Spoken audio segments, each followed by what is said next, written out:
Hello everyone and welcome to Games, Comics and Crafts. Okay, so this is the Lord of the Rings One Ring role-playing game, the Moria book. Um, I've got the limited edition one from the Kickstarter. This is the art card that comes with it, which is the original cover for the actual book itself. It's a limited edition cover, which is very, very nice. So, first of all, we start off with Moria. Moria is huge. Moria is like 30 miles long, 40 miles long.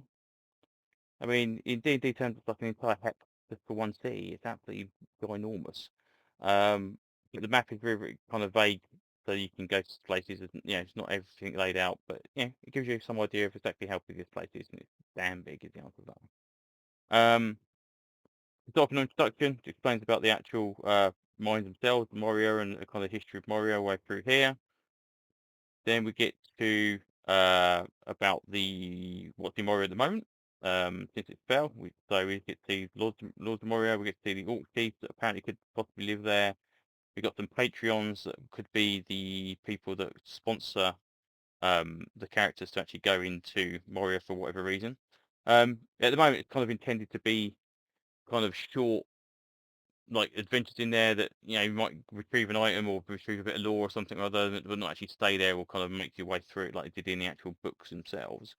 So kind of a little bit of a way that it doesn't affect the kind of the storytelling. So yeah, there's rumours about the place.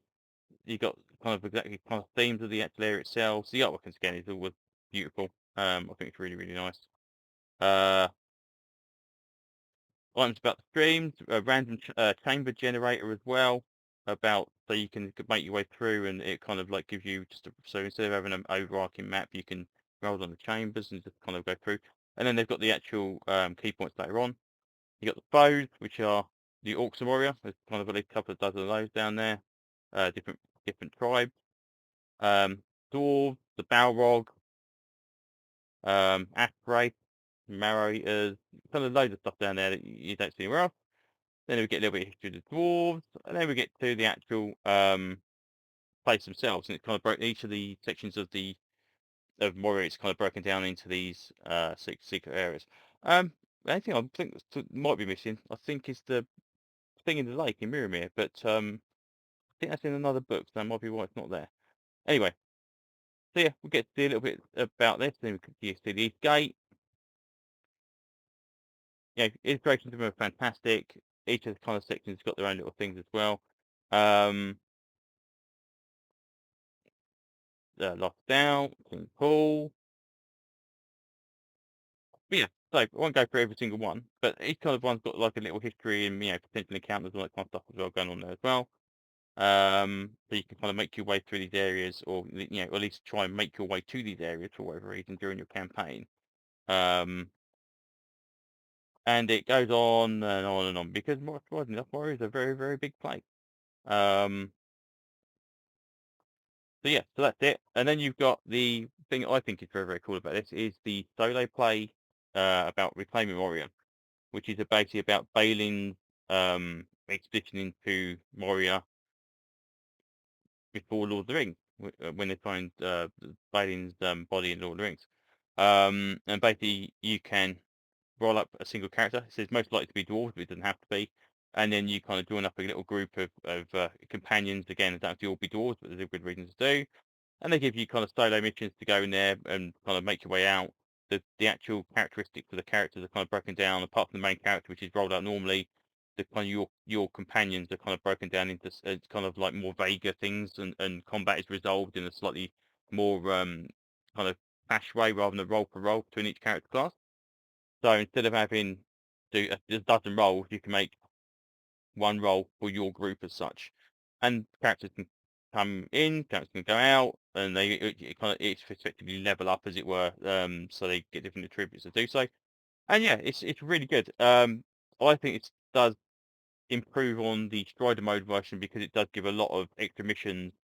Strider mode was good, and it kind of gave you a good way of playing it, but there wasn't anything there that kind of give you a reason to go. It kind of explained how to do it, but you had to think of your own own motivation, your own stories. Whereas this one kind of gives you at least, oh, okay, right, I know what I'm doing. We're going in to retrieve this. We're going in to retrieve that. Yeah, really like this. I think this is very, very cool. I probably be playing this at some point, maybe even on a video. We shall see. Yeah, very, very good. Solo mode on this is excellent. Um, anyway, so that's kind of that. That explains kind of effectively the futility of the undertaking, though, because we all know Balian's the expedition failed, but it still gives you many, many years worth of kind of time between the expedition and Lord of the Rings to kind of have a mess around in Moria. Yeah, there's that. Get another map of Moria at the back, and then we get the map of Moria, which is the fold-out one, which I think there was a cloth one available you could buy as an add-on. The cool thing about this one is it also has a um, battle table, so you can actually stand tokens, figures, whatever, in each of these sections for the different stances they've got, and it gives you an entire breakdown of the way that combat is done.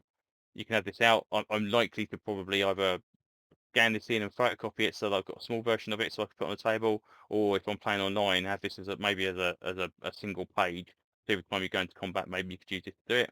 Yeah, but again, even just the basic idea of having everything there laid out for you is very, very cool. I'm the one thing I was surprised about is this isn't in the PDF. And I was hoping that they would have done a full version map to scale and a full version of this to scale in the PDF, which would be very, very cool.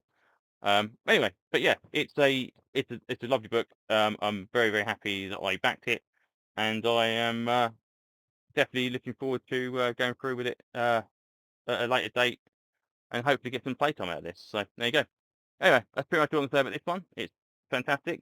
If you've got a chance to pick this up later on, definitely do so. Yeah, and hopefully I will see you all on another video. Thanks very much. Bye bye.